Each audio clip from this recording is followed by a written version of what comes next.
Thank you guys so much for tuning into this segment of WALB News Now. I'm Jamie Worsley, live from the digital studio here in the WALB newsroom.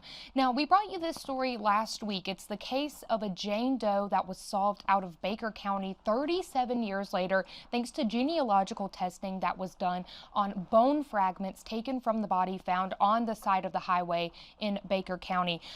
They were actually able, through this testing, to connect the victim with her family. And her name, of course, was Mary Cowan. She was found, and now her family has more answers about what happened to her. I want to go now to the company who helped make this all possible with that genealogical testing.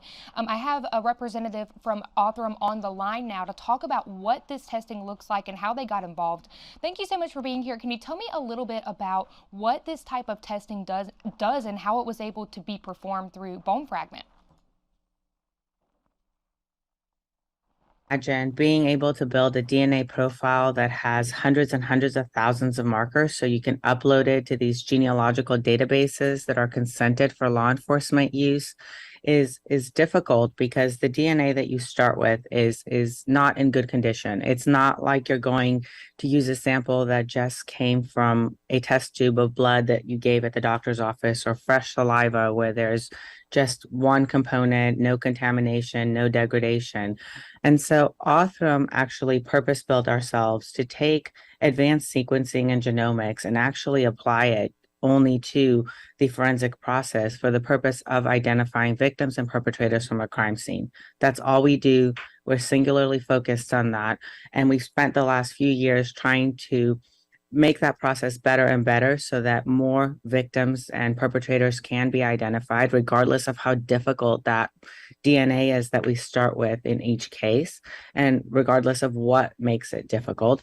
And then also allow us to be able to scale this so that people don't have to wait 37 years to find out where their loved one is or what happened to them. People don't have to wait until perpetrator attacks multiple times and is in a known perpetrator database to make sure that they get justice. They can identify that perpetrator the first time they commit a crime. And we're hoping that by being able to show that working with this most intractable evidence still yields a result and you're still able to solve that case, then perpetrators will think twice before they commit the next crime. And they know that they would get arrested or found.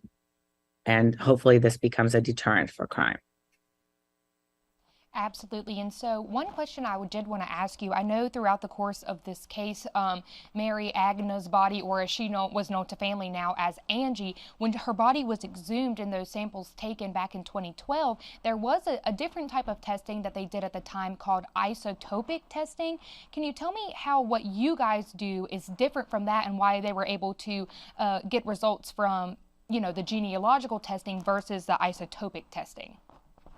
Sure. So what we do is completely different. What they're looking at is the properties that you can find, the isotope properties that you can find in the bone, and that can tell you what region someone was from or where they were at or some information about the person.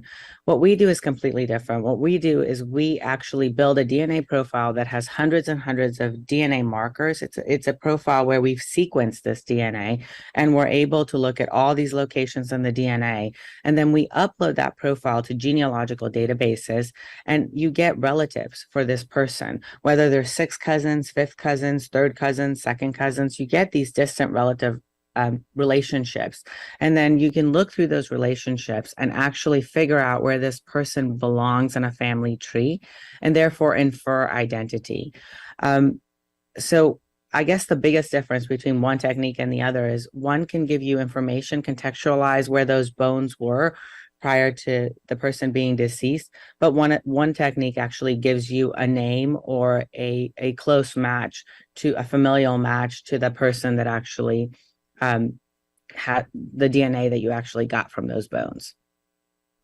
Definitely very interesting, and it makes a lot of sense about what the difference between those testing techniques would be. One final question before we take a quick break. Can you tell me about how Othram got involved in this case? Were you reached out to by investigators, and how were you guys able to bring the family closure in the end?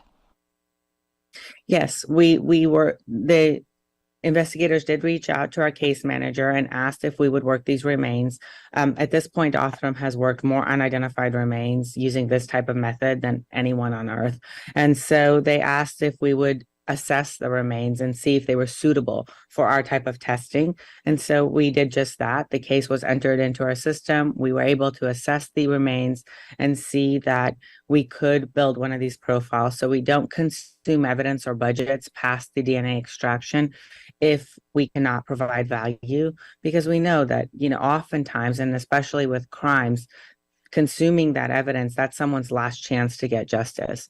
And so as soon as we knew that the remains were something that we could get DNA from and we could build a profile from, we went back to the investigators and told them that we were going to continue with the testing. They agreed. And then we continued with the testing and built this profile that we were able to turn over and upload to these genealogical databases so that she would be identified. And once she was identified, the detective reaches out and tells the family that we think that we have identified someone in your family. Is there someone missing? Obviously, in this case, she was missing, and the family agreed to do a DNA test to confirm the results. And that was confirmed. Once it was confirmed, it was announced to the public. Gotcha. Well, thank you so much, Kristen, for coming on and kind of explaining the process behind this and the close to a case that's been open here in our area for 37 years now. And of course, thank you for the work that you guys at Othram are doing for these families and for cold case victims, not only in Southwest Georgia, but throughout the state and the country as well. We'll be right back, everyone, after a short break.